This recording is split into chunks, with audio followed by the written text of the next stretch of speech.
Welcome back to the Daily Thunder Podcast. I'm your host, Ryan Woods. I'm here with the duo of all duos, Spencer Davis. How are you, brother? I'm doing great. How are you guys doing? Doing well. We're here with Brandon Rabar as well. Brandon, how are you? I'm good. Ready for this All-Star weekend. So we've made it. Last night, Oklahoma City beat Houston. Last game before the break. We're now off until next Thursday night in Utah. So want to get you guys' thoughts. We're going to start with just kind of an overview of where we're at, how we got here. Thunder currently sit at 10th at 28 and 29. They will have another opportunity to get to 500, which they haven't done all year, at Utah next week. So they're at 10th.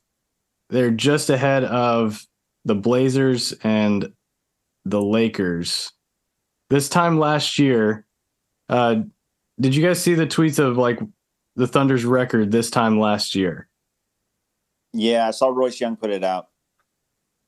Yeah, it was like 18 and 40 at this time last year compared to, just an absolute. And what's nuts about it is really the only rotation player that's getting heavy minutes that was added is Jalen Williams, Santa Clara. I mean, yeah, other Jalen Williams, but for the most part, as far as like impact rotation minutes, it's been Jalen Williams. So J-Dub and then internal development and progress is just absolutely incredible.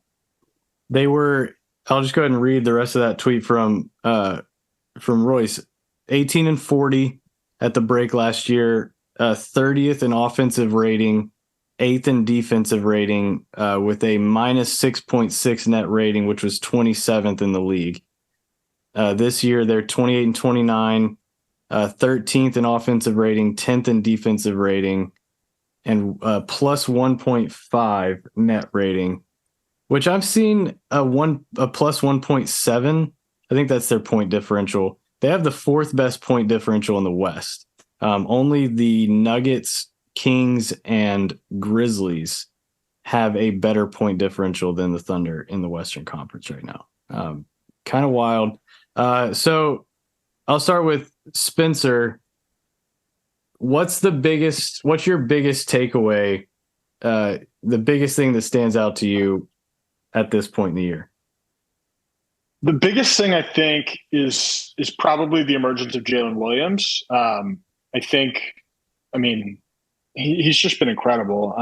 And that's kind of a boring answer because it's the most obvious thing. Like Brandon kind of alluded to, it's the biggest difference between this rotation and last year's rotation. Although I would argue Isaiah Joe is up there. I think Isaiah Joe has also made a big difference. Good point. I can't believe I didn't think about him. I've been tweeting about him all day.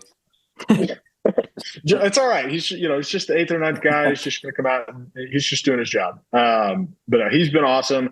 I think like just from across the board with maybe a couple notable exceptions, everyone has just gotten better. Shea has obviously taken another leap to be even beyond what he was last year. Josh Giddey, his development this year has been interesting. It's not been quite as linear, but I do think he's better overall. Lou Dort, I think, has been more efficient just in his role.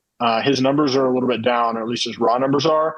But I think that the types of shots that he's taking and what he does in the offense is much more scalable to winning games this year than it was a year ago, and I think that makes a difference. Kenrich and Aaron Wiggins have steadily gotten better. As far as the guys who haven't, it's really just, Trey Mann's had a tough year, I think we could all admit. And then, Poku and JRE have been hurt for a lot of it.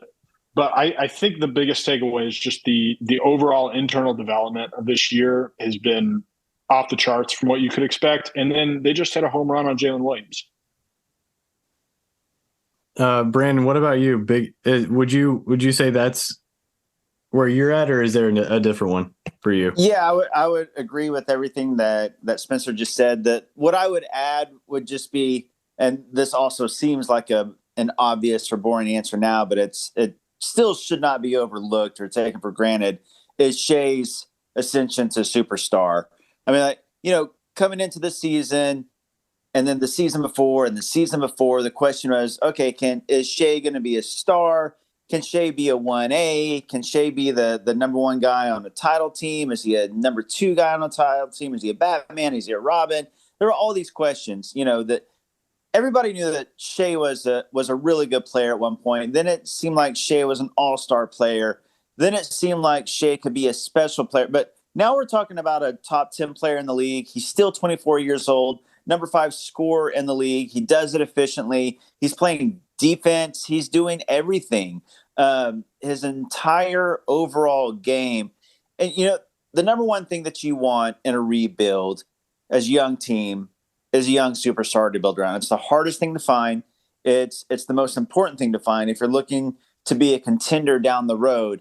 And the Thunder have it. Like, they have their number one guy. They have the guy they want to build around in Shea Gilgeous-Alexander. His leap from, we all knew, I think, prior to this season, maybe outside of Thunder fans, they didn't realize that the Thunder had an all-star player, but Thunder fans and analysts and podcasters and bloggers realized Shea was an all-star talent.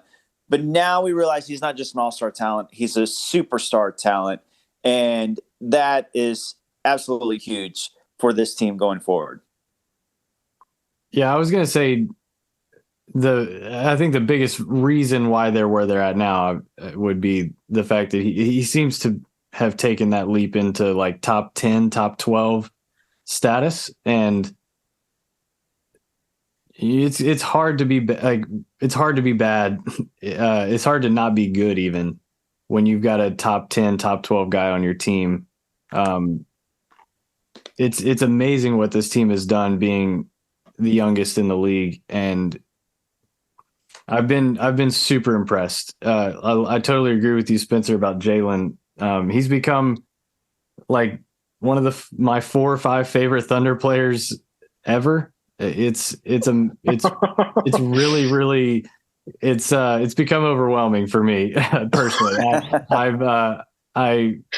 I would put him up there in like the Russ, like not quite Russ, but like my enjoyment and just like the Instagram, like the sarcasm in in explaining personality, in explaining Shea's captions, the YouTube channel that has like 1,000 subscribers, and he's just like showing you what he purchased while on the road. Like this is like 2010, 2011, all over again, in so many ways. So I love J-Dub, and I want to ask, like, if Shea's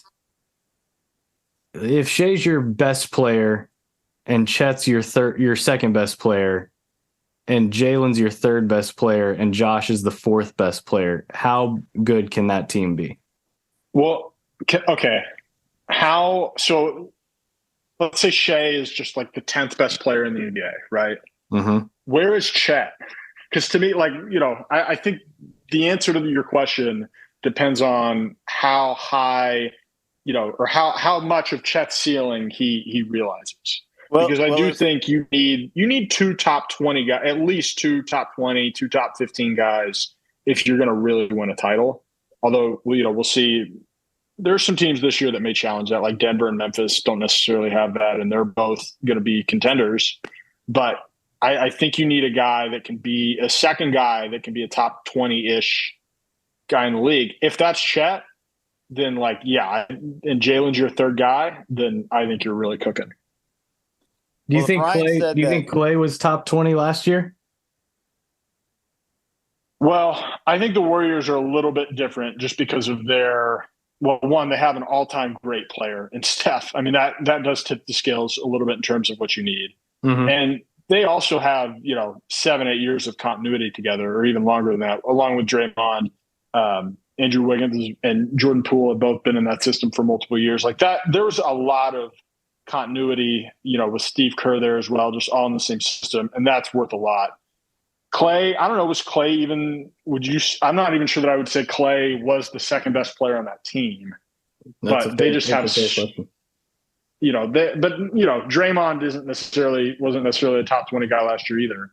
Although he was, I don't know, probably not that far off if you include his value on defense. I see your point. The Warriors are a special case.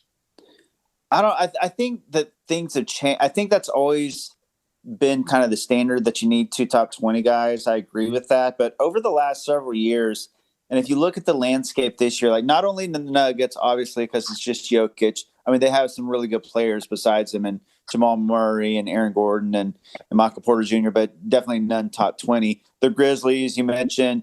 And then, obviously, I mean, depending on, how you think of the Bucks, I mean, you got Giannis. I don't know where you would rank Drew or Middleton, but neither of them are top 10 players probably, or I'm sorry, top 20 players.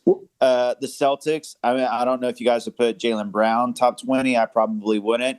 So, I mean, these are most of the contenders. I just think the landscape has changed somewhat from what it was. If you have a top 10 player, if you surrounded that top 10 player with a lot of guys who are really good and a team that plays right and things like that, I don't know. And of course, you said the Warriors. All of a sudden, you've got quite a few teams that don't have 2 top 20 players that are contenders anymore. I think that's fair. I do think there's a sliding scale with depending on where your best player is in that top 10. Like if you have a top 3 or 4 player, and this is very arbitrary, but like if you have Steph or Nikola Jokic or Giannis, like that does lessen what you need out of your second best player. Now I would say if Milwaukee, with the year they won the title, like Middleton and Drew were probably at least in the conversation of being top 20. I think Middleton has fallen off, especially, and Drew's still really good, but they're both still really good. But those guys have probably fallen off a little bit as they've aged. But with the Thunder, is Shea going to be the 9th best player in the league, or is he? That it requires a different level of Robin to his Batman if he's the 9th or 10th best player in the league versus if he's the 4th, 3rd or 4th best player in the league. I totally agree. Yeah. But let's say for conversation's sake, he's in that like 8 to 10 range. Yeah, I think that's most likely. Then you're looking for Chet to, be in that. You're looking for Chet to be like 3rd team All NBA center, very impactful on both ends. Like he's going to have to be. And if we're talking about him being the 2nd best player on this team, he's going to be pretty good because Jaylen and Josh are awesome players already. Right.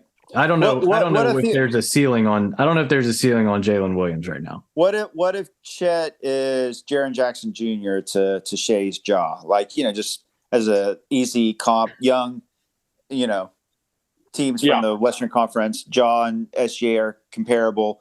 I think we all have SGA higher now at this point. A lot of people still don't, but they're comparable, obviously. Let's say that Chet is Jaren Jackson Jr. territory. All of a sudden, you can get to a lot of interesting comps with the Grizz and their role players and next best players and young guys that the Thunder have. Jalen Williams is Desmond Bain and Lou Dort is Dylan Brooks. Yeah, no, you could go on down the line. I would say if Chet is Jaren Jackson with less of a foul issue and like hopefully healthier, knock on wood, after this year, then I think the Thunder are going to win the title at some point. That's all we wanted you to say, Spencer. We did it, Ryan. We got him. That's our show for this week. Well, is that controversial? No, I don't think so. No, it's not. It's so many, like there's already so many guys here. Like Jalen Williams and Josh Giddey are good NBA players already, and they have so many other ways to kind of augment the roster around, SGA, who in this hypothetical or reality is the 9th best player in the NBA, and Chet, who I think could be, like if he's a 3rd team All NBA center in 3 years, they should be the 2 or 3, a top 3 seed in the West on an annual basis. Yeah, the exciting thing is that the Thunder now do have all these. You see these rotation spots filling up already. I mean, we talked. I mean, You go down the line, SJ, Chet Holmgren, Josh Giddey, Jalen Williams, Kenrich Williams, still a very, very high end role player. Isaiah Joe, Lou Dort. That's 7 rotation spots already. Usually, if you're looking at a playoff rotation, might be 8 or 9 players, and the Thunder aren't done. I mean, one with draft picks, and then if they want to use assets to go get a guy or cap space to go get a guy. I think we've been talking. Go ahead. I was just saying, you see the team already forming. Like, we're only 2.5 years into a rebuild, but you see the team forming and kind of shifting into what it could potentially be. Yeah. I think another big thing, and this is related, like one of the bigger takeaways that I have from this year so far is that Lou Dort is on this team. Like, yeah, everyone kind of freaked out when he signed an $85 million contract. Let's not make any mistake about this. That is a phenomenal contract for the Thunder. Right. That is however many months later, that is going to be an unbelievable contract, especially when, the extra or whenever the new TV money kicks in here, whenever it does the next year or two. Like, he's making $15 million a year. There's a team option on the end of it. That is a phenomenal contract. He's an amazing point of attack defender. Like, Dort is going to be on this team. I don't think there's any, unless Luka or Giannis or somebody in that tier becomes available, I don't stop putting Lou Dort in your fake trades. I don't think that's going to happen. And I think that, and I would not have said that in the offseason. My takeaway when he first signed that contract was, okay, this was super low risk, but, one of the reasons that is because they'll just be able to, trade him if they need to. I don't think that's in play. I think Lou is going to be on this team. So if there's if that contract is needed to make, if that contract is needed and the player is wanted in a deal for, let's say, like Mikal Bridges or Anunoby, someone like, probably not Anunoby, but let's just say Mikal Bridges, you would say no? No, I think, but Bridges is maybe the worst player that I would trade Dort in a deal for, if that makes sense. Yeah. And I would not trade Dort for Anunoby. Not with Anunoby only having 2 years left on his deal. If you guaranteed me 5 years of OG Anunoby and he wanted to be here and he wanted to be the 4th option and all that, maybe. But he has 2 years left on his deal. He's probably going to want to go to a big market. Give me Lou Dort. Is where I'm at with that. Now, Bridges, he's got a little bit of a longer deal. Maybe, he's gotten a taste of winning, and so is OG, but he's gotten a taste of winning as, a role guy. And I think, there's a chance that he would be willing to kind of buy into a high level role, but not necessarily want to, how do I put this? Jeremy Grant left Denver because he wanted a bigger role. I don't know that Mikal Bridges would want that, whereas it seems like OG Anunoby does. But that's an interesting thing about Dort. We were I remember us being more worried about what the number would be. Will he be movable after they sign him? What will this number be? And now it's you can easily foresee him on this team in 4 or 5 years. You could even see him signing a new contract at the end of this one. He's really been good, and the numbers from the corners are still very good, even better than you'd actually the minimum you'd want him shooting. He's well above that, at least from the corners, and the rim numbers, the inside of 5 feet numbers are still an adventure. And I don't know if that's ever going to change, but he's been very, very good. And I'm pumped for him, and obviously pumped for the team that this kind of an awkward spot on the roster. He's more than lived up to what they signed him for.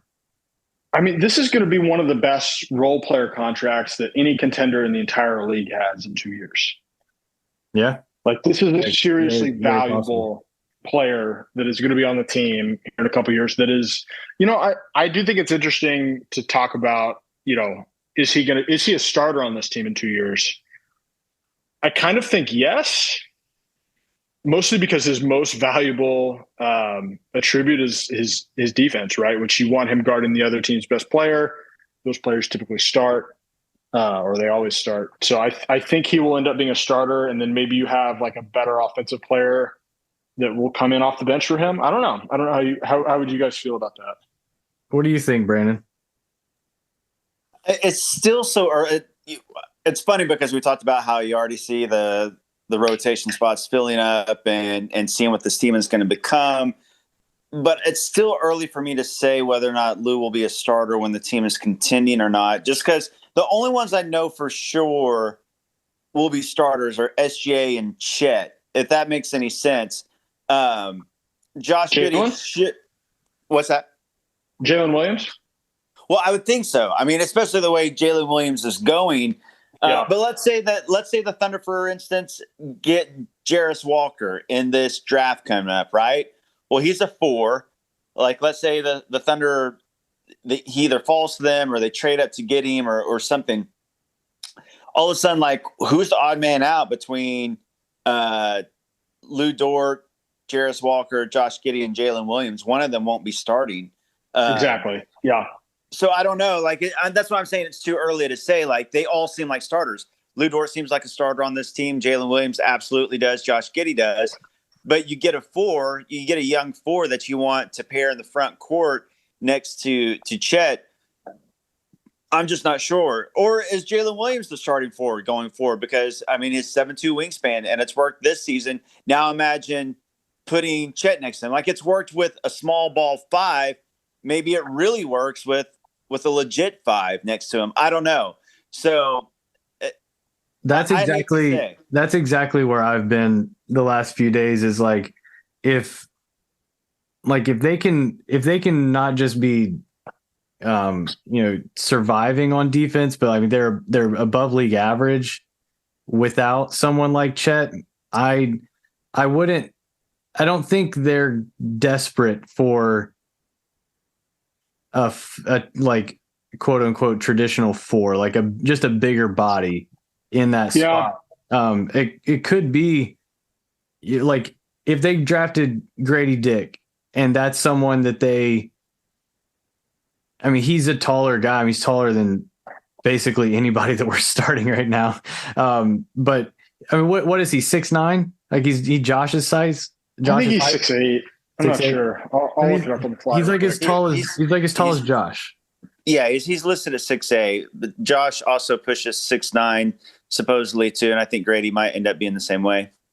But you could see Shea, Dort.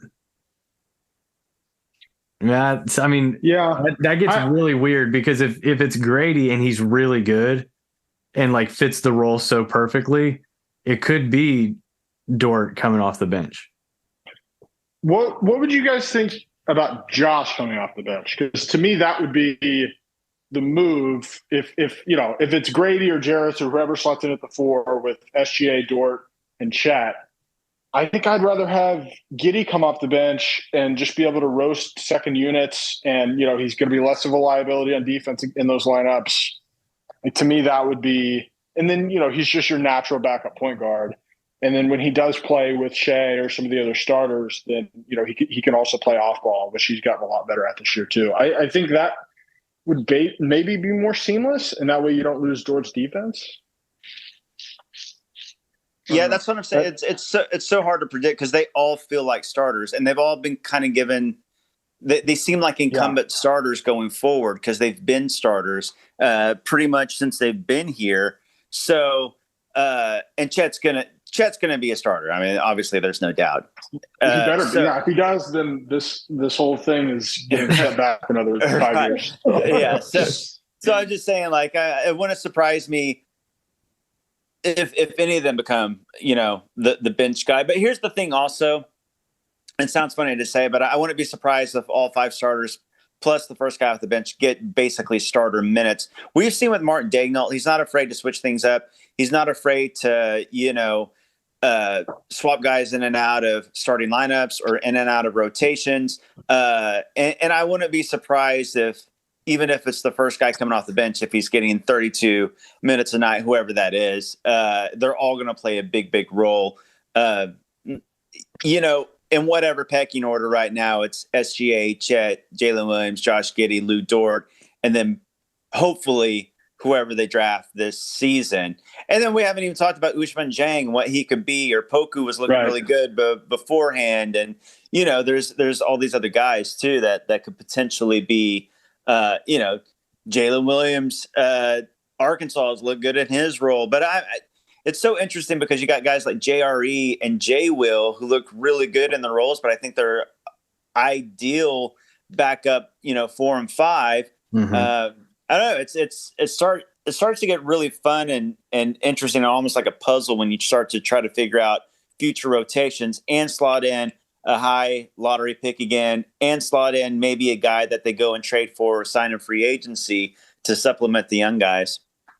Spencer, you were talking about like really like quality team contracts for contenders in a couple years, and I feel like Kenrich has got to be on that list too. Like they have him for almost nothing, and he's gonna seemingly be a big part of this rotation going forward. He's at least going to be, and I would think at least a 10th man. I mean, if he's your 10th man, that means Dieng worked out. That means maybe you added another player like Isaiah Joe up the scrap heap that worked out. If Kenrich is at that spot in the rotation. Kenrich is an interesting power forward off the bench, and obviously he's been amazing this year and has been very versatile. I do wonder, like you mentioned Jalen playing the 4, and I don't know if I love that long term, just because the whole idea, or at least from the outside, it seems like they're going for, plus positional size. And like he's big enough to play the 4 in some lineups, especially with his wingspan, but I think he plays better at the 3. Like he's just so good at, getting all these steals on the perimeter and just, getting into passing lanes and stuff. I would rather have him at the 3.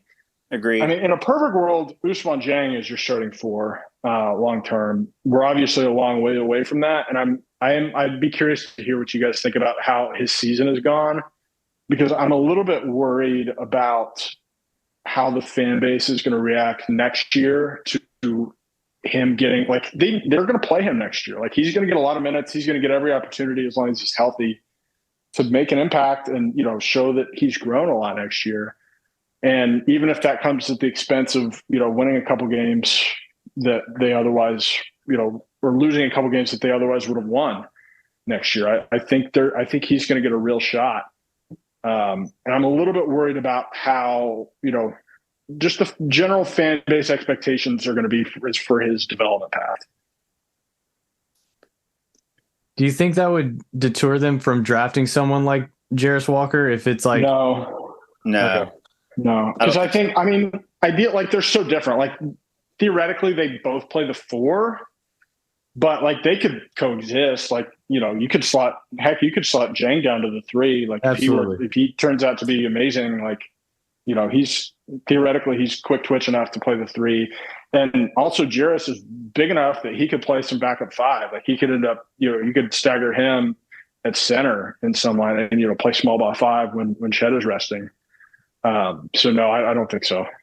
Dieng's very interesting. I think the injury was disappointing because it seemed like he was incrementally improving, and it seemed like he was getting a bit more comfortable. Which that's really all you want for someone that young, is just to like keep their head above water when they're out on the court. And he was showing, like, in vacuum what they drafted him for. Like he was, he would hit the occasional 3. He's playing good defense. I think his defense is playable even right now. He's just so big, and he just plays really hard on that end.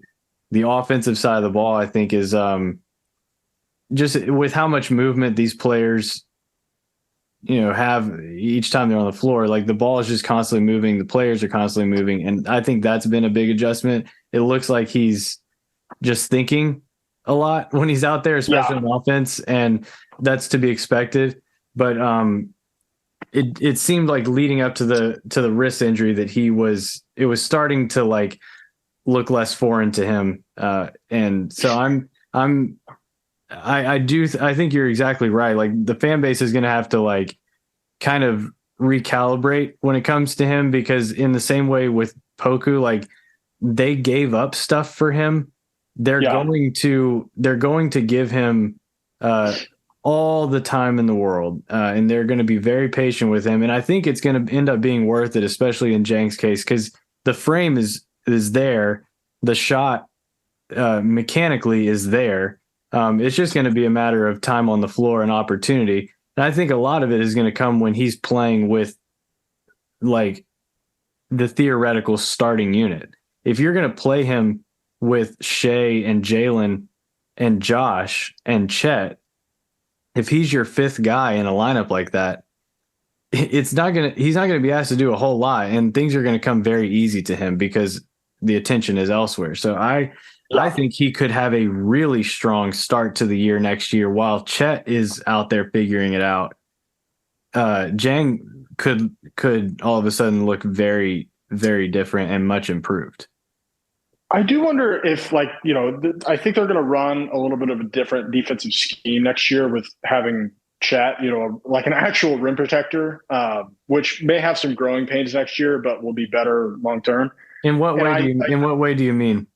I just, I think that they really try to keep teams from getting to the rim right now, and I don't think they're going to have to do that next. Next year, it may be like, by all means, go to the rim against Chet. Like, try your luck. You know what I mean? Whereas, like, you can't really do that when Kenrich Williams is your center. Like, you kind of have to try to cut guys off and just try to funnel the ball into different areas. Right now it does. Right now, there's a lot of help, like from the nail on drivers, and there's a lot of open threes right now. And what you're saying is the point of emphasis could be flipped. Right. Or, like they kind of have to play that way right now if they want to have a defense. Whereas like if you have one of the 3 or 4 best rim protectors in the league, like, good luck. Then you can start playing like Utah did, when Utah had the best defense in the league forever. Now in the playoffs, hopefully it plays a little bit better. But my point is that I think like that kind of a system could help Jang, where he's not having to, like all the help that you're talking about, all the different reads that he would have to make. Like, I think that stuff would be lessened a little bit. And it's just like, guard your man, be versatile on the perimeter. Yeah. And just, do your job. Like, I think that stuff becomes a little bit simpler, especially like in year 2, year 3 of Chat, when hopefully he's like a dominant force at that point. Brandon, what do you think about Jang's season? Like, is there still time enough in this season to answer questions, or are we kind of like in a holding pattern? Yeah, I think so. I think we'll see a healthy dose of Jang down the stretch. They want to see him. That, like you said, they're invested in him. This is a team that, accumulates draft picks like Scrooge McDuck accumulates gold coins. I mean, like, they want them. They gave them up very, very methodically and purposely to go up and get Jang. And it's not, I always remind people of this. It wasn't just OKC that was in love with Jang. There was a very real reports out of New Orleans that they were going to take him I can't remember if they had the 8th or 9th pick. The 8th pick, if Dyson Daniels didn't fall there, they were ready to take Jang there. And there was a bidding war between the Cavs and the Thunder for Jang at number 11. Now, if you're looking at like recent drafts and things like that, you're talking the Cavs, the Pelicans, and the Thunder, 3 very good young teams that have hit on a lot of good young players. And it's because you don't see players who are 6'10" and that fluid and able to handle the ball. And like you said, the shot, the mechanics, the form, everything is there. I think a lot of people believe in the shot long term, and the defense, just the overall package of what he could be. And he's still so young, one of the very youngest players in the league. The upside is still there. I don't think there's like regret that they took Jang. Look, he's shown the flashes.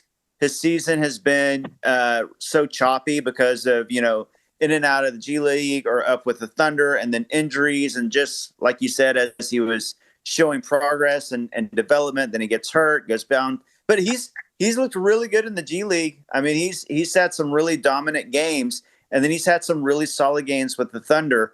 So no, I think that down the stretch, I think that we'll see plenty of Jang. I don't think that we'll be able to make any sort of overriding, narratives or conclusions based on what we see down the stretch. But I think we'll see a healthy dose. I think the Thunder are still very, very much in on Jang.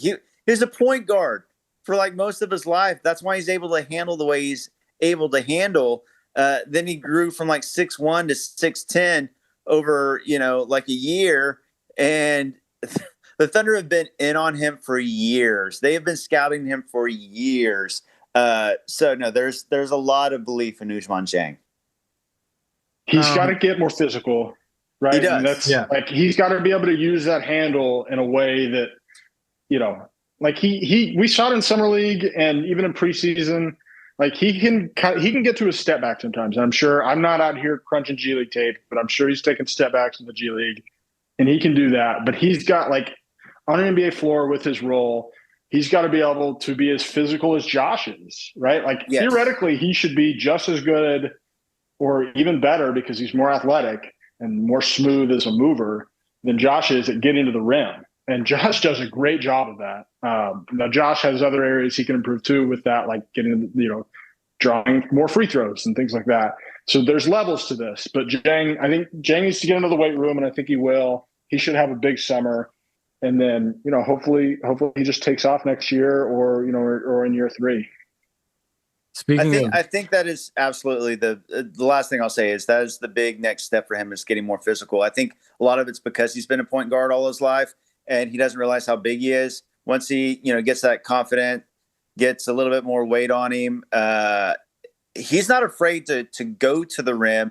And he has this nice little, he likes to go to the rim and he likes to do a little push shot, a couple feet in front of the rim, and it's effective for him. His length is so crazy, especially if he ends up playing the 3, but then at the 4, he can be so much quicker than other guys. So he's a mismatch waiting to happen. Once he comes into, if he reaches his potential, he could be a really, really nice player. And it's worth it for what you gave up. The price for what you gave up for him, I think, is ultimately a really, really nice price. Some heavily protected picks. Yeah. I want to mention. Go ahead. I'm gonna change topics. Go ahead. I was just gonna say last thing, just to illustrate the lack of physicality that we've seen so far this year. He's played 284 NBA minutes and he has 5 free throw attempts. That's that's Poku-esque. It's actually better than Poku was, I think. But that's got to be better next year. Speaking of drawing free throws, you mentioned Giddey. He has such an asset in his hair. Like it should be the thing that he like. It should be a dead giveaway. Like when he throws his head back, like it also comes with this long hair that it should be a foul it should be like a whistle baiter every time. I feel like Trey Young uses his hair pretty well, and his hair is not nearly as good as Josh's. Very thin. So I agree with you. Very thin. Yeah, very thin. We're talking about a lot more volume on Josh. Yeah. In all seriousness, though, I love that Josh, in a presser, maybe a month or so ago, said that he knows he needs to draw more free throws, and he's absolutely right. If you look at his look at his shooting numbers and his efficiency. If he actually, and then you look at how much he drives to the rim, if he would just get, 2 more calls per game, so we're talking 4 more free throws per game, so 3 more points per game, his efficiency goes up so much just in that. And that would help his overall game so much. And he's aware of it. And I don't think he's afraid of being physical whatsoever. I think he's just got to learn how to draw contact better. And I think that will come. He's a smart player. He knows he needs to do it. But that will help his game incredible. I crunched numbers between Josh and Paolo Banchero with Spenser and Ryan. I sent some numbers like player A, player B. I didn't say who was who. I didn't say one was Giddey, one was Banchero. I was like, hey, which of these guys overall games, looking at all their numbers, would you lean towards? And it was like really, really close. The biggest difference by far between those two guys is how many more free throws Banchero gets per game. It is amazing how mmany times Banchero is getting to the line per game as a rookie. It's really impressive. It's over 8, right? Yes. Yep. And Josh is at 1.6. Yeah, I mean, Josh needs to be at 4 free throw attempts a game next year. I think that would be, for a 21-year-old in year 3, for a guy whose handle is as limited as Josh's is, that would be incredible. But to be honest, he already deserves that, right? Like he does. He's already driving so much. He absorbs so much contact. Yep. And he's just not getting the calls. So I don't know if it's a respect thing, if it's, he needs to go to the Trae Young school of learning how to embellish contact. Something. I really do think that's a part of it because he's bigger than a lot of the guys that he's driving on because he's a 6'8" guard and he is getting hit a lot, but he doesn't really react to it. I think some of it's because he's bigger than the guys that are hitting him. That's a great point. And so I think that, you don't see it as much. And so they don't give him the call. If he would embellish some, maybe, which, you hate to say that, to have to say that. Or if maybe, at some point he starts getting guarded by bigger dudes, maybe. So the contact is fiercer. But yeah, I think that's true. And you've heard Mark on broadcasts, like talking to the officials in the Portland game, he said very clearly, like, we want the same thing and we're not going to sell it. So it's on you, Mr. Official, to call the contact, even if we're not going to flail, you know what I mean? Even if we're not going to sell it, we want the same stuff. And I think there comes a point where I think Josh is going to have to do some of that. Josh is scoring 16.3 points a game. Spencer, with Chet coming in next year and Jalen in year 2, was this Josh's last opportunity to score like 20 a game? I feel like you're just baiting me into being a Josh Giddey hater. No, I almost prefaced with this is not bait. I'm genuinely asking. This definitely feels like bait. No, I mean, last chance to score 20 a game. That feels a little harsh. But to be honest, did anybody think that he would ever score 20 a game when the Thunder drafted him? Like on draft day, did you ever think that's not the point of what you were drafting Giddey to be? It was a 20-point per game scorer. Yeah, it's not the point. I was just curious, like, is him at 16 this year? Is that due to improve, or will the circumstances around him like force the points to come down and probably the assists to go up? Yeah, I think if Chet comes in and commands a big part of the offense, you're going to see at the very least his 16 points will be flat. Like I actually don't think that he needs a tremendous decrease in role within the offense, like you would have said with Dort last year. Like everyone knew at the end of last year that, like, all right, Lou, like that was it, like, even when Chet got hurt, like, and Jalen emerging has been part of that too. Like if Jalen was just like an average rookie, then Lou would probably be shooting more. But yeah, I think Josh's offense is fine. What's he attempting right now? He's taking about 14 and a half shots a game.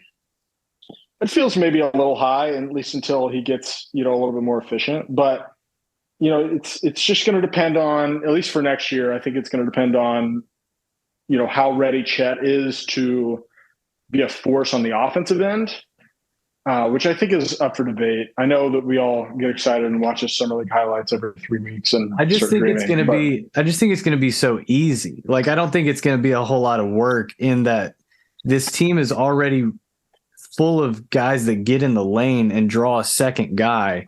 Him as a lob threat, I feel like is like a ready-made 12 points. Like before they even sing the national anthem, he's got 12 just off of lobs, and like Shea drew 2 guys on the attempt and the ball bounced right off the rim and it was an easy putback dunk. Like I think that is going to like be the foundation of Chet's points per game, is like the easy stuff that is already available. They just don't have a lob threat yet.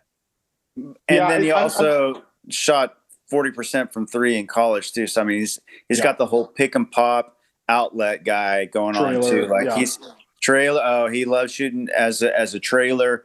Look, I think that the Thunder have an alpha score in Shea, and then you got a whole lot of complementary pieces that, you know, could put up 15 every night between J-Dub, Giddey, Chet, Lou. And I do think that, you know, each of those portions of the pie decrease a little bit just because Chet comes in, except maybe J-Dub.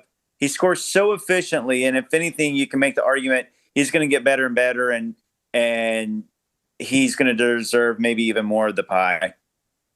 Yeah, I think Jalen's share is going to go up. Man, it's fun to think about lineup construction for next year. We're getting ahead of ourselves. There's 20 games left, but you know, in offline, we've talked. The three of us have talked about like the units that start the second and fourth quarter when Giddey and Jalen are on the floor together. It's just so much better than, I don't even have data to support this, but just like anecdotally, and I'm 100% confident that the lineups do better when both of those guys are out there to start the second and fourth quarters. Mm-hmm. And when you plug Chet into the mix, it's fun to think about like, okay, maybe if you have Chet, then it can, like, you can start the second quarter with just Giddey and Chet. And maybe you can save Jalen to just, you know, almost mirror Shea's minutes in a way. And like, you can get Jalen in there too with Giddey and Chet. But like Giddey and Chet, to me, even if it's like, I don't know, you surround him with Kenrich, Isaiah Joe, and, you know, pick another Trey Man, whoever, or Jarris Walker, whoever they end up drafting. Like that is like enough of an offensive engine to me. Like you've got shooters out there, and you've got a great passer in Giddey, and you've got a play finisher in Chet who can shoot, be a lob threat. Like to me, that's the recipe for an amazing, you know, not second unit because Giddey and Chet are starters, but just without Shea, like that is going to be a fine offense, I think, which is fun to think about. Giddey and Chet, the 2022 Summer League Brigade. Like don't break them up. Put them out there as much as possible. Who's playing Summer League this year? I assume Josh is not. There's no way they let him. But like, I wonder if they would let Jalen. Hopefully Chet will play. He should be fully healthy by then. You think Trey Man plays?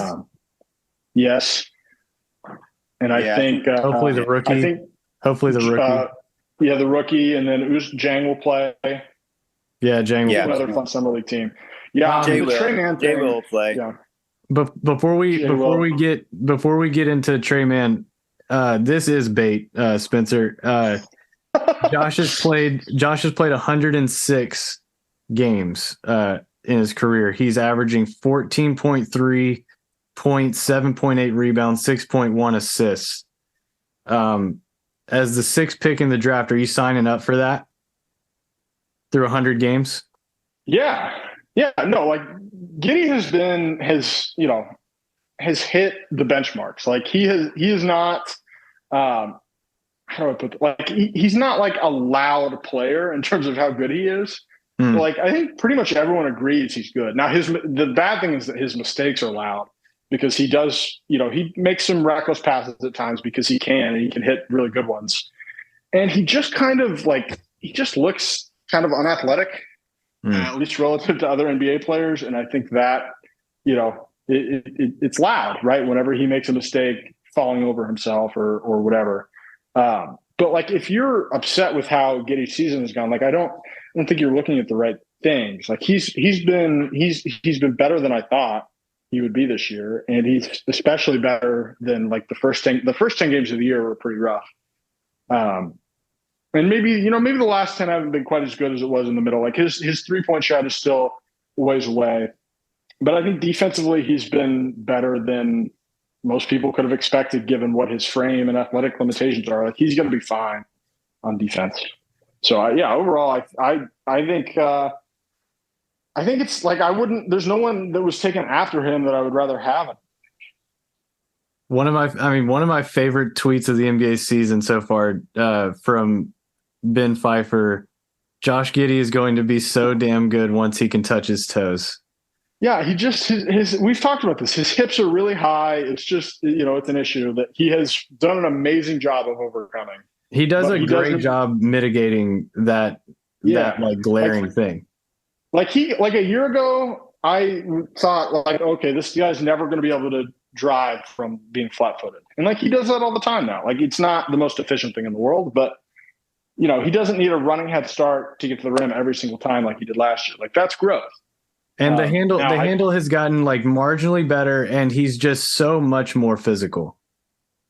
yeah, he's so physical. That's the thing. Like if Giddy was Usman Jang in terms of not wanting to be, not wanting avoid in terms of avoiding contact, like that would be terrible. We'd be freaking out, right? But like this guy is so physical. He has awesome touch in the paint.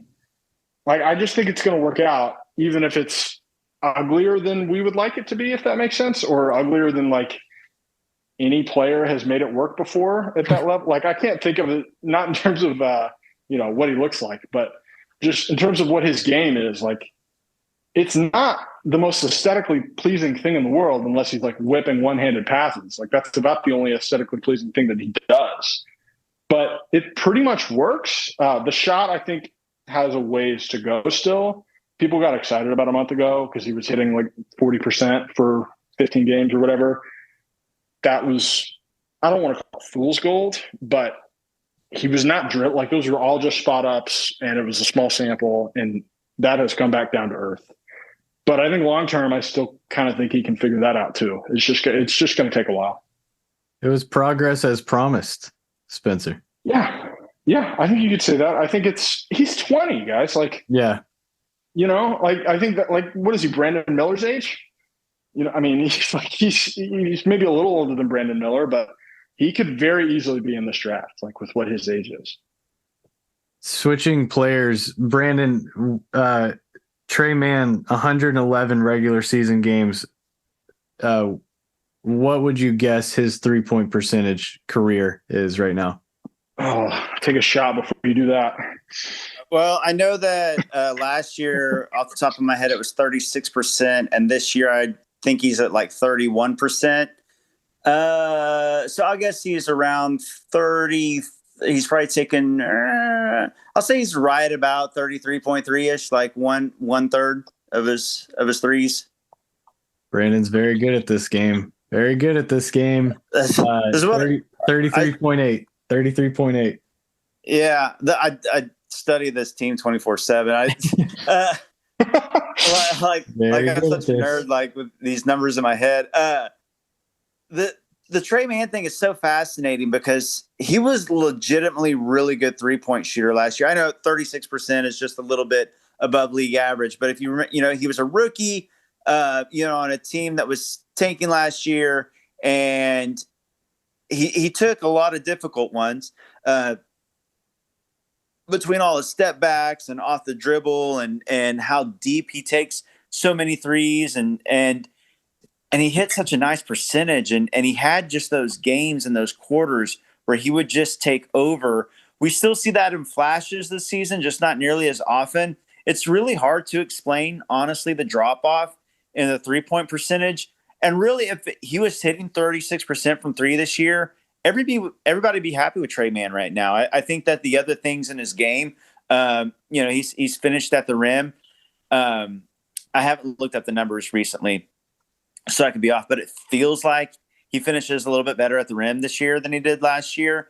I think his overall game as a bench scoring threat, young guy who can come in and hit threes and space the floor, would be looked at so much different if he was hitting 36% from three again, like he was last year. And I honestly just can't explain the drop off. He doesn't take great ones a lot of time. He takes some pretty bad shots. He takes some pretty bad threes, but I think also the coaching staff has told him, you got it, shoot it.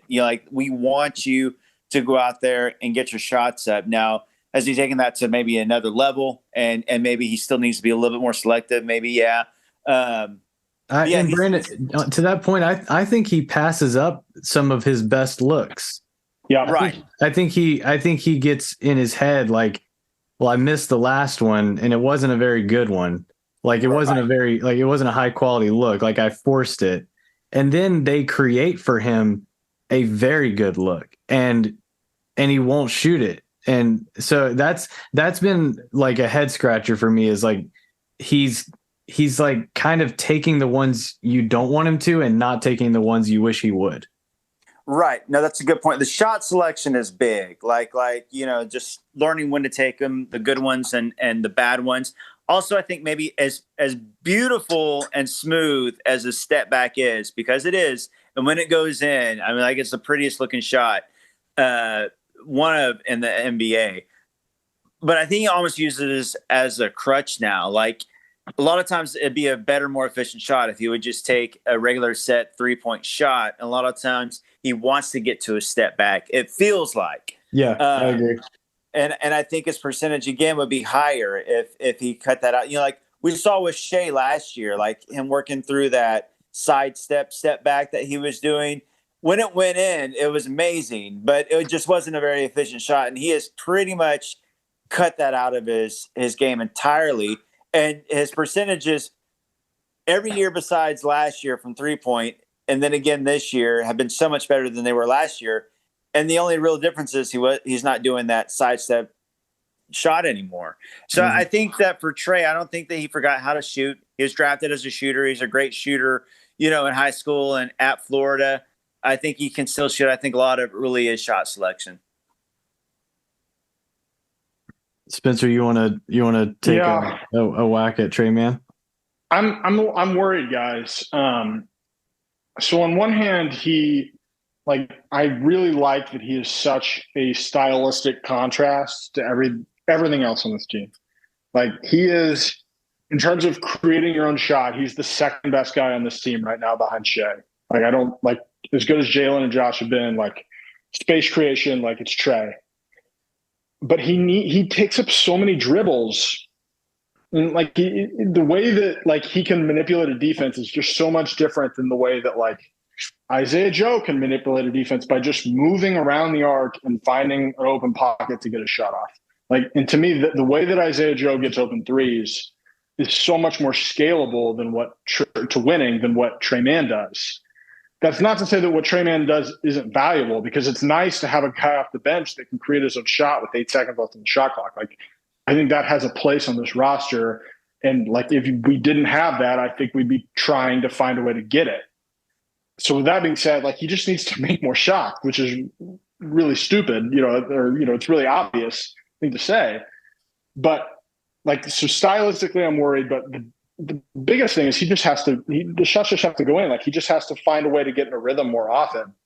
I mean, the most frustrating thing with him is he doesn't, like, even on his good nights, it's like 11 points on 10 shots. Like, it's just not super efficient offense in terms of how he's using his possessions. And I prefer Isaiah Joe. And like, they're different players, but in a way they're kind of filling the same role as like a floor spacer, ideally, right? Like, they're kind of fighting for the same minutes on the long-term team.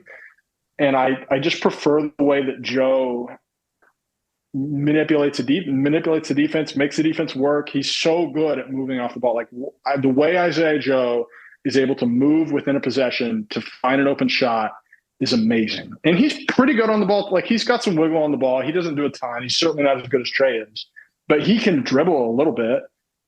Certainly needs to get better at that. But I don't know, guys. Like, I mean, it's crazy because they spent a first-round pick on Trey Man and they got Isaiah Joe for the cost of a roster spot. But like, if you made me bet who is playing more minutes or even on who's on this team in 3 years, I'd say it's Joe. Next year, it still feels like Trey Man gets next year to probably, yeah. And I think he should. I do too. I think he has deserved another off season with this team. And we agree he'll probably play in summer league, probably should.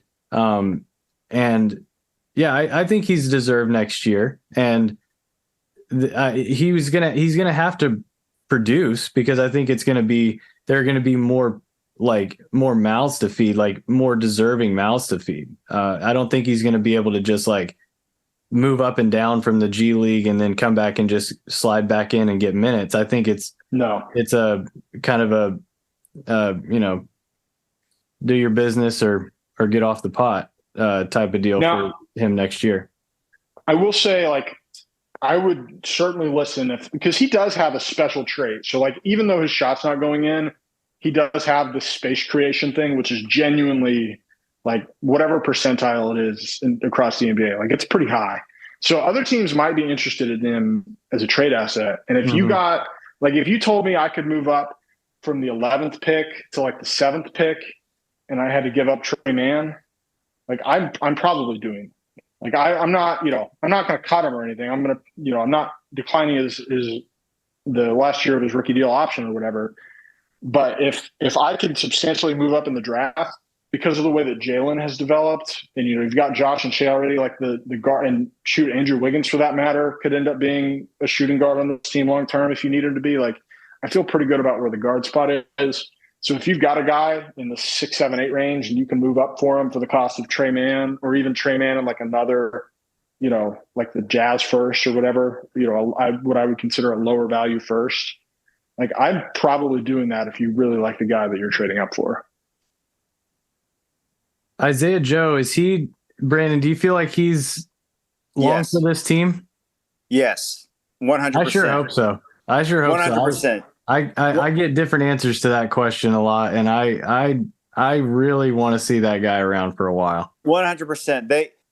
They immediately scooped him up when the 76ers let him go, and not just signed him, they signed him to a multi-year deal. He's only 23 years old. Which is only a year older than Trey Mann, by the way. Sorry to interrupt you. Trey Mann's 22. He's only a year older than Trey Mann. That's the thing. I mean, and he's, as of, until last night, he was the number 1 3-point shooter in the league. Now he's number 2 by 0.2% below Brogdon down. Now, not behind Julius Randle. Yeah. Oh my gosh. Don't even get me started on that. I got Knicks fans saying that Randall deserves it because he's made so many more 3-pointers than he does. I'm like, he's shot more than twice as many as he has. Like, Randall is shooting 33.8%. Trey Mann's career average from 3. While Isaiah Joe is at nearly 46%. Anyways, Isaiah Joe, this team loves him. He is a plus minus box score impact guy. When he's on the court, the defense has another guy that they have to look to. It's not just Shea. They're worried about Isaiah Joe. Shea loves passing to Isaiah Joe. He absolutely helps the team. We've seen it. We've seen it in real time in wins and losses, how Isaiah Joe can affect this team. And, he's a little bit better than advertised defensively, rebounding, like loose balls, like all these numbers. Like, he's showing up not just in 3-point shooting. He's showing up in like these other marks. I would be absolutely shocked if Isaiah Joe isn't a part of this team long term. And he helps in a lot of ways because you didn't give up a single asset to get him. And he's a part of your young core right now. Like, he's a guy that you plan on giving a first-round pick for. I'm not at all picking on Trey Mann, but you would be ecstatic if you used the number 18 overall pick on Isaiah Joe, and you didn't have to do that. And so if you miss, I'm not saying Trey Mann's a miss whatsoever. I'm not saying that, but I'm saying if you were to, let's swap in, let's say that you picked like Isaiah Joe there instead of Trey, you are so happy with that pick right now. He's been awesome. If there is just one caution, shooting can be streaky, and like, he was not a great shooter in the NBA with the 76ers, but his track record dating back to college and AAU is that he was a great shooter, which is probably why the Thunder decided to take a shot on him, because they, undervalued, right? Like, he didn't shoot it well for the 76ers over a couple of years. They let him go. But clearly the guy can shoot the basketball. And as long as he is even remotely close to what he's doing this year, next year, then I think you can bank on it. The Thunder have been burned on guys like this before, like Kyle Singler, for example. But typically it's after you acquire them is when they stop being able to shoot, right? Right. It's not, it's not you acquire them and then they start shooting. That's not how it's typically worked in Thunder history. So it's nice. The Thunder have never, since they've been in Oklahoma City, the Thunder have never had a player like this. Right. I've researched it because the Thunder have tried, they've tried to get guys like Isaiah Joe, like on past teams. And if you go through, Isaiah Joe's season is so much better than every single one of those guys. You go from Daquan Cook to Anthony Morrow to Alex Abrines, all these guys that were 3-point specialists. Isaiah Joe's season, he is having an all-timer of a season as far as like 3-point specialists for the Thunder. I mean, imagine Isaiah Joe with this 2016 Western Conference team against the Warriors. What a difference you would make. Like you want this guy moving forward. And not only like he's got Anthony Morrow's quickness, like Anthony Morrow, like the whole fastest gun in the West, because he didn't bring the ball down. Like he didn't have to dip it, which was amazing. I would love that. He had so really effective. It was the only way he could get it off. Yeah. But Isaiah Joe, like he dips it, but he still gets it off so quickly. And he's got unlimited range. And like he can, as soon as he catches it, no matter where he's at, if he's at the 3-point line, if he's moving, if he's 4 feet behind the line, like he can put it up and make it. Hands in his face, it doesn't matter. And he's only 6'5", but his length is really underrated as well. Like, I mean, I am really, really excited about Isaiah Joe. They drew up the game winner or the game tying play for him the other night, like against New Orleans. Like, Shay, do you want the ball? No, let's draw up a back screen for Isaiah Joe. Now, Herb Jones read that like a book, and it was a great play by him. But he's going to be around. Like this is, I think we have a large enough sample at this point. Like Isaiah Joe is, I don't know. Like I'd rather have him than a lot of the guys that Oklahoma City has drafted. Like I'm taking him over JRE. I just said a minute ago, I'm probably taking him over Trey Nant. Like if there's like a hypothetical expansion draft at some point, you have to protect X number of players. Like I'm protecting Isaiah Joe before a lot of those guys. Yes, and deservedly so. I mean, like I think he's legit. I think he's for real. This team also loves him, and he's proven. Like I said, I think another big thing is he's not just a 3-point specialist. Like not only can he get like that mid-range off, but he can handle a little bit better than advertised, and his effort has been so much better. He caught a body like 3 weeks ago. Yeah, he caught a body. I mean, he will take some charges. I mean, this dude, and I looked it up because I knew his wingspan was positive. He's got a 6'7.5" wingspan, and it shows as he plays. This team, and he's also, his contract is so good between Kenrich Williams, Lou Dort, Isaiah Joe. The Thunder have some really, really good role-playing contracts, which is something you want to fill, a future playoff team with is these low minimum contracts and value contracts.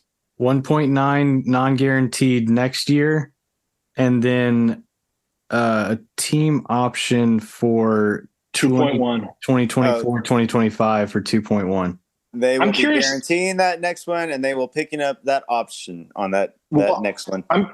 I'm curious. I wanted to bring this up. I'm glad we're talking about his contract. Is it better for the Thunder if they, I don't know if they can decline a non-guaranteed or like what the mechanical difference is between that and a called option. But if you could just decline it this offseason and then sign him to like a 4-year extension and say, hey, Isaiah, we're going to, decline your option if you agree to like a 4-year, $40 million deal. Like, so that you have a little bit more, cost certainty on the back end for those 2 extra free agent years. Like, I wonder if that's something that both parties would consider. It would be a huge raise for Isaiah Joe. It'd be an interesting way to use, we're probably not going to have a ton of cap space for very long. But if I think we talked about it earlier today offline, but is there an opportunity for the team to use that $30 million to absorb a bad contract in acquiring a high level asset? If there isn't that opportunity, I think if the device is available to them, I think it'd be a great opportunity to do that. It would be interesting for sure. I mean, the thing about acquiring a bad contract and taking on a pick is there just aren't that many bad contracts across the league right now. Like Ben Simmons is probably the worst one. It's 2 years. He's got about $80 million left. And I think that's too much. I think the Thunder would ask for more than what Brooklyn would be willing to give up. They're not going to take on they're not going to take on Ben Simmons. But with it being, I don't think so. But even if they wanted to, if it was 1 year, I could absolutely see it, but not 2 years. That cuts into all of a sudden we're into year 3 of Shea's contract extension, and and you're paying Ben Simmons that much money. Nah, there's not enough assets. Yeah, I agree with you. I don't think it would work. I think it wouldn't it? Like no one else would be on a real deal by that point, though, right? Like Josh, I don't think Josh's, rookie extension would be kicked in yet until that 3rd year. But I think like the Thunder would probably ask for 3 first-round picks to take on that much money, and that's just not worth it to Brooklyn at that point. Right. But maybe there's like 2 separate, $12 million contracts across the league that teams want to get rid of. Something like the Derek Favors deal that they did a couple years ago where they got that first from Utah. Maybe they could do 2 more deals like that. And then if they do want to go get somebody, like if we look up in a year and the Thunder are the 4 seed, maybe they do want to, get aggressive and go get somebody. Having contracts like a Derek Favors, for example, would be helpful. Mm-hmm. Now, they don't completely have the roster spots for that at the moment. Like they would have things would get uncomfortable for JRE, Trey Mann, guys like that if they went down that road. Just to go ahead, Brandon. Just real quick side note: do you guys have Clippers Suns on in the background? No. Oh, okay. Well, I'm watching it. I'm so confused now whether to. We've been programmed to root against the Clippers for so long. I didn't know where you guys stood. We don't have to get on that. We'll do that off the air. I think it might be okay now to root for the Clippers this year because it's much more likely that their pick goes to the Rockets this year. And it looks like signs are pointing to Russell Westbrook end up going to the Clippers. So if you want to root for the Clippers, I think it'll be okay for the rest of this season. And that's it. Sorry. Yeah. Hope they make the finals. Yeah. Hope they're gassed at the start of next season. Exactly. I think that's where we pivot to that they get it out of their system this year. Josh is extension eligible after next season. Before he turns 22, he would be eligible for 5 years, 205. He's not going to get that though, right? Like unless he is scoring like 20 points a game. If they don't extend him, then his last year would be worth 8.3, and then he would become a restricted free agent. He'd have a qualifying offer of 11.1. The last year stays 8.3 regardless, right? I think the extension would be for the next year. Right. So 2024-25, it would be 8.3 whether they sign him, where they extend him or not. Right. Yeah, that's interesting. Another really, really bad contract in the league right now is Zach LaVine. He's 5 years, $215 million. He's in the first year of that. It goes from this year he's at 37, next year 40, the next year 43, the next year 45, the next year in the final year is a player option for 48.9. I think we can go ahead and say he's going to pick that one up. I think he'll pick that up. But I don't even know if it's like I don't know what the value is in, if it's, I was just thinking about the 30 million in cap space. Like they don't even have room for him, and I don't even know what they would do with him. Yeah, I don't think Zach LaVine. They should try to get off of him this summer, though. I thought they might try like 10 days ago. Yeah, try to trade him for Westbrook or something. I don't know why they won't just tank. Well, I will say this is a little relevant to Thunder fans. It seems like Billy Donovan, this is probably the end of the road for him in Chicago. I would be pretty surprised if they brought him back, given how the last couple of years have gone. And it's not really his fault. Like, they traded Franz Wagner and a bunch of other stuff for Vucevic. I mean, that's just a disaster. So Yeah, that's why they can't tank. Yeah, I was about to say, to clean up why they won't tank is because Orlando owns that pick. My apologies. Let me issue a formal apology there, especially to the Tankathon faithful. That pick's sitting at 7 right now. Do we play Houston anymore? Let me tell. I think we play them. I don't think so. I think they play them 4 times, right? And we don't have the Rockets anymore. The only easy games we have left are the Spurs, Pistons, Hornets, Pacers. The reason I ask is because the Jazz 4 times. The reason I ask is because I'm gonna really miss hearing Shin Gun all game. One of the real highlights of my year, Shin Gun. Unbelievable. Sounds like a Wild West weapon, doesn't it? How did 2 people sit next to each other and say a name differently? Like, there's no time out where they're like, hey, we got to get on the same page here. Ryan, they don't pronounce Mark Daigneault's name right. Not once. Not once in the last 3 years. Not once. Like, I mean, we got to lower expectations here. I know. I know. They don't pronounce the name of the coach right. Like, you say Shin Gun, I say potato. Like, it's it's just different. It's apples and oranges. Like, it's that's what makes it a ride. I mean, it's Jesus. Wow. It is the marvel of marvels what happens on that feed every single game. All right. You guys got anything else? This has been a fun chop session. I got one thing real quick. Not big picture. Just one more note. I want to clean it up. So earlier I mentioned that Josh is the same age as Brandon Miller, and I kind of thought I was exaggerating a little bit, but that is pretty much true. Josh is 5 weeks older than Brandon Miller. That is wild. Let that sink in. Like, Josh was born October 10th, 2002. Brandon Miller was born November 22nd, 2002. So maybe 6 weeks. Josh is also only 4 weeks older than Banchero.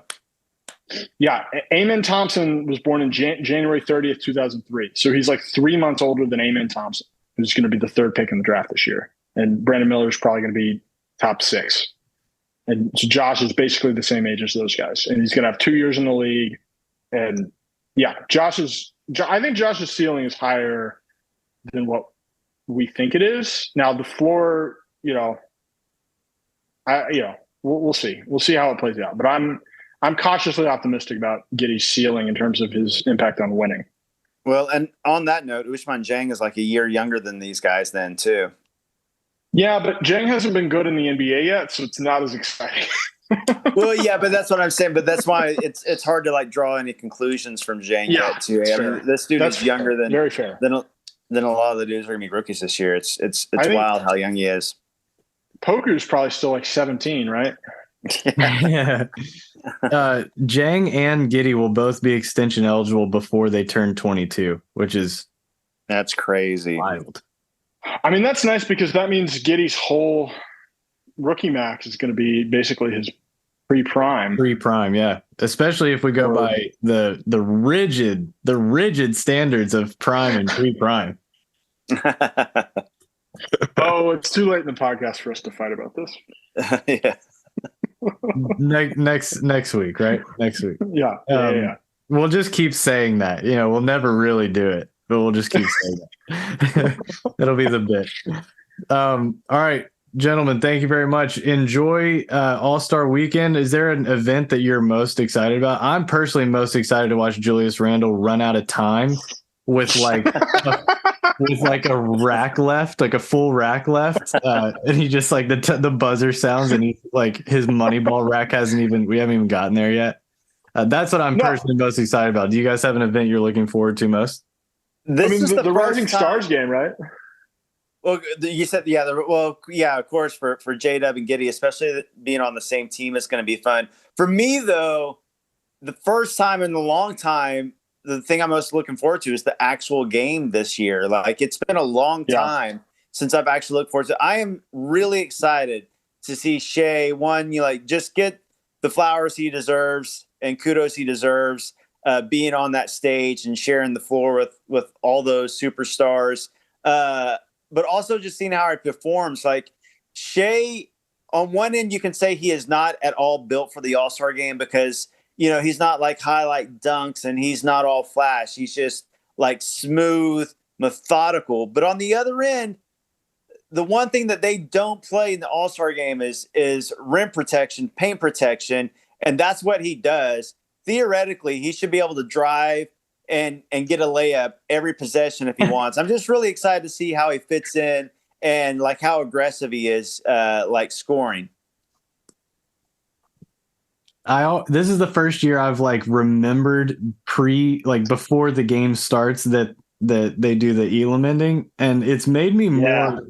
It's made me more in on the game itself. Like, yes, there were some rough years like leading up to them implementing that, and it feels like the game itself has delivered since they've put that in. So I am excited about the game itself just from that perspective, but definitely because before that I just loved the 3-point contest, but I'm definitely in on the game for sure. I'm glad you Ryan, who's your favorite? It made me think of, I'm sorry, Spencer. It made me think of the actual way that they're going to pick the teams, like pickup right before tip off. Like, are they doing that this year? Yeah, like I'm looking forward to that too, just to see like whether it's LeBron or Giannis that picks Shea, and seeing how like Twitter responds to whichever one picks Shea and what that means for the future of the Thunder. One way or the other. Like that's for the next pod. That's for next week, Brandon. That's for next week. We'll get into that later. You're right. Yeah. Ryan, who's your favorite 3-point contest shooter of all time? And there is a right answer. Of all time? Yeah, it's not somebody on the Thunder. I mean, I don't know. Probably Brent Barry. It's not where I thought you were going to go with that. That's a great answer. No, it's got to be Peja Stojakovic, right? Yeah, I mean, we're talking classics. I remember being like 7 years old and like watching Peja Stojakovic, who, by the way, has a son who's going to be in the NBA in a couple of years, which is crazy. Wow. Just like stroking threes in the 3-point contest, and his hair just like didn't move. He was one of the only bigs at that time that was shooting threes. Like I freaking loved Peja Stojakovic. It's great. Who was it last year that had a really good early round? I feel like it was maybe Booker or I wish I could remember, but last year was a bit of a banger. But I love the 3-point shootout. It's it always for me exceeds the dunk contest. I feel like the last like decent dunk contest was the Diallo one, and that was more just because of a Thunder player. Yeah, I mean, and it's kind of the same way this year, right? Like if I was betting on the slam dunk contest, I would bet on Mac McClung. Like that's big Hamidou Diallo energy right there. Like he's a great athlete, but like who cares? Like I think he may put on like a real show and be really fun. Like I'm glad he's in the slam dunk contest, but I was excited about Shaden Sharp being in it. I hate that he dropped out. Yeah, it's lame. He's had some ridiculous in-game stuff. He's wild. Brandon, you got anything else? No, I'm just looking forward to this weekend. Thunder represented by 3 dudes who are 24, 21, and 20. It's pretty exciting what that says about the future of the Thunder. So I feel like this All-Star weekend is kind of like the coming out party for the future of the Thunder core, which is pretty fun. And the first game guys in that Rising Stars next year. Yeah, that's true. Good deal. Maybe Jan gets in there. I don't know. The first game for the Thunder post All-Star break is in Salt Lake. So I'm curious if I'm curious if any of the players, if any of the team will be out there to watch, or if everyone's just going to the beach somewhere. Yeah, it's going to be like a home game for Shea, Giddey, and Jada by that point. don't even need to come home. Just chill out. I hope they all go to Mexico or something. Just get away. Take your week off. Let's end it like that. Spencer, you have like, decent NBA money. You haven't spent it all by this point. Like, how are you spending? I mean, we're assuming. Well, you picked up your option. Let's say, like, okay, you're not an all-star. How would you spend all-star your all-star? So I'm making like MLE money. Well, look, I think Hawaii is certainly attainable at that level. It's certainly attainable. But it is a long flight. Like, so am I playing in the All-Star game or not? No, I'm saying you didn't make the All-Star game. So I'm not Rising Stars. I'm not doing the skills competition. None of that. You suck. Yeah, I'm going to like if I'm Mike Muscala, I'm going to Maui because I've got a full 6-7 days off. Like at that point, the flight I think is long, and I think the flight is worth it. And if I'm Luca and he addressed this week, I'm just going to go to Mexico. Like I'm just going to go to the nicest beach I can find in Mexico if I only have like 3 days. And are you going to find are you seeking out activities? Are you playing some golf? Or are you just like beaching the whale? No, I'm not leaving the resort unless there's like a really nice steakhouse that is like around the corner. All right. That's a good answer. I'm chilling. Like I'm staying at a resort on the beach with like a walk-up bar pool, have a strawberry daiquiri. You got to go all inclusive. Oh, 100%. It's just all there. 100%. Yeah. You probably don't even make weight coming back home. No. The first. Well, I mean, look, if I'm on a tanking team, then post All-Star break, that's not even an issue. Right. But if you're on a decent team, you might put yourself on a minutes restriction. Well, is my contract guaranteed for next year?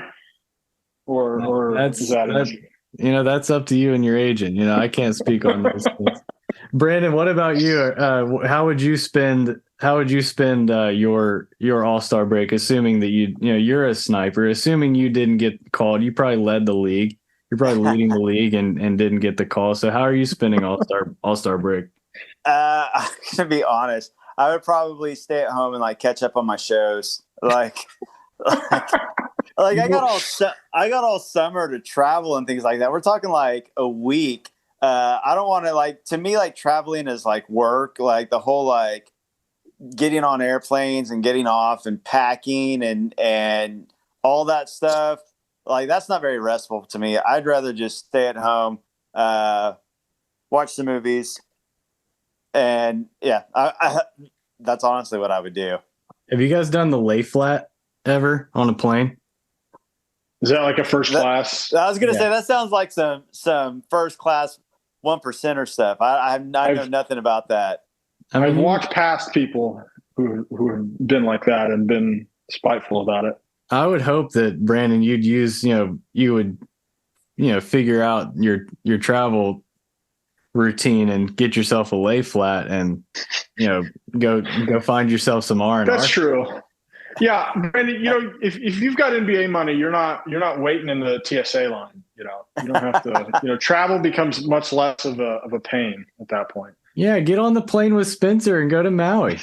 The way that Brian Windhorst has actually talked about this, and he probably will talk about it again on a pod this week, is the line of planes leaving the airport or lining up to leave the airport right Sunday night after the All-Star game is incredible because they're just all private planes, just all waiting for whichever player to get there. And they're Sunday night, those guys are on vacation. There's no Monday morning flights. They're going to the Salt Lake City airport and they're going to be in wherever they are by midnight. I read that within the first hour and a half after the Super Bowl concluded, 200 private jets took off from Phoenix International. But that honestly is probably more fans than players, right? Oh yeah, no, that's more just celebrities and people coming in and out for sure. Yeah, but still, that's crazy. All right, it's settled.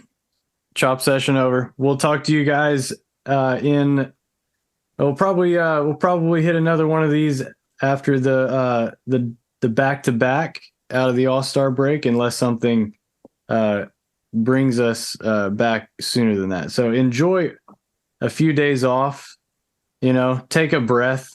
We don't have to stress over an NBA game for a few days. So enjoy the days off, enjoy All-Star weekend, and we will talk to you soon.